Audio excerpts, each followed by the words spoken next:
Hi there, Montessori school leaders. I'm Camila Campuzano, the community manager of Montessori Thrive and Nido Marketing.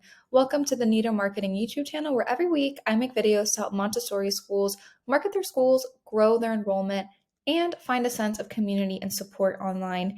In this week's video, I'm going to be talking a little bit about parent education and how you can use collaborative planning to help have a more involved parent community.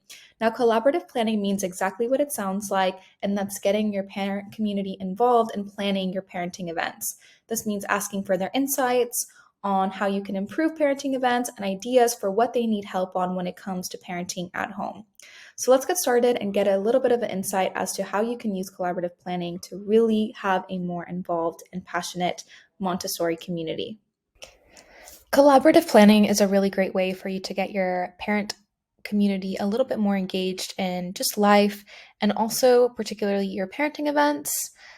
This can include anything from creating a parent advisory committee or seeking input on what topics would be interesting to your parenting classes.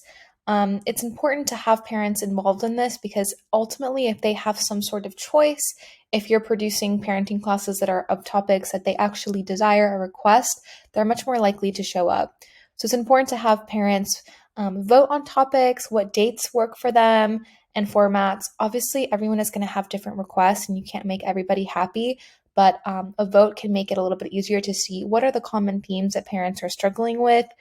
What's a general time that seems to be a little bit less busy for at least the majority of your parents, and what formats do parents actually want their parenting events to be, whether that's online, whether it's in person, what kind of events are they looking forward to when it comes to joining a school community. So collaborative planning can just be a huge help with this. A couple of examples of how you can incorporate collaborative planning in your Montessori community is to offer parent volunteer opportunities. So oftentimes it's just good to have a variety of different roles that parents can join in on the school. If you have an organized parent committee, great. If not, you can have just a couple of more generalized opportunities. For instance, at the Montessori school I previously worked at, we would offer material preparation for parents. So if parents, maybe couldn't come into the school in person to volunteer, they could help us by cutting paper at home and just bringing it, or things like that is a way that they can help. So having those opportunities can help with parent involvement and making those things accessible. Regular communication channels is also something that you have to consider if you want to incorporate collaborative planning into your school. You want to make sure that you can access parents, you can communicate with them effectively.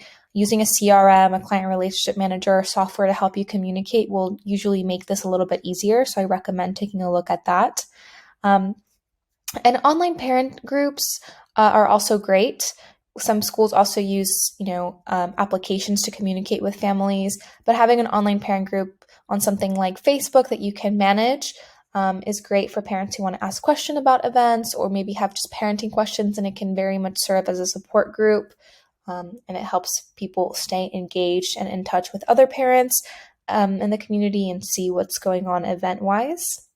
Another thing can be collaborative goal setting. Maybe you can get a team of parents together and say, these are the goals in terms of parenting or school involvement for this year. We're going to try to, have parents show up to our parenting classes. If all of you show up, then, we'll have a special event or something like that. So you can have some collaborative goal setting together that can help you encourage parent involvement in your community. And just another way you can, of course, do this is just by simply offering surveys and feedback. So you can put together a couple of surveys at the beginning of every year or every couple of years to see what topics parents are most interested in, what do they need support with, and then some feedback after your parenting classes so you can understand what you did right and what you did wrong so that you can improve year upon year. This will help just increase the quality of your parenting programs and offer hopefully some solutions as to how you can make parent events a little bit more accessible. Parent ambassadors can also be a huge help when it comes to collaborative planning. Utilize your parent community to help you. They're there for you to reach out to and to act as a community for you.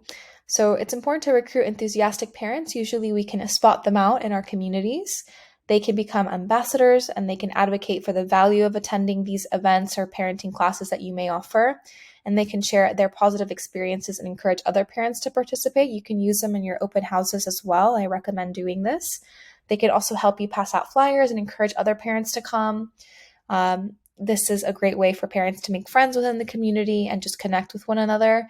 And they can also help you plan parenting events, and they can help you put together these surveys, hand them out, get insight and feedback from families.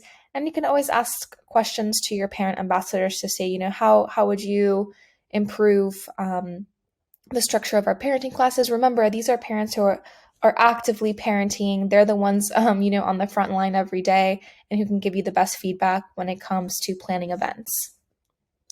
Another thing to consider is accessibility and various time and childcare options.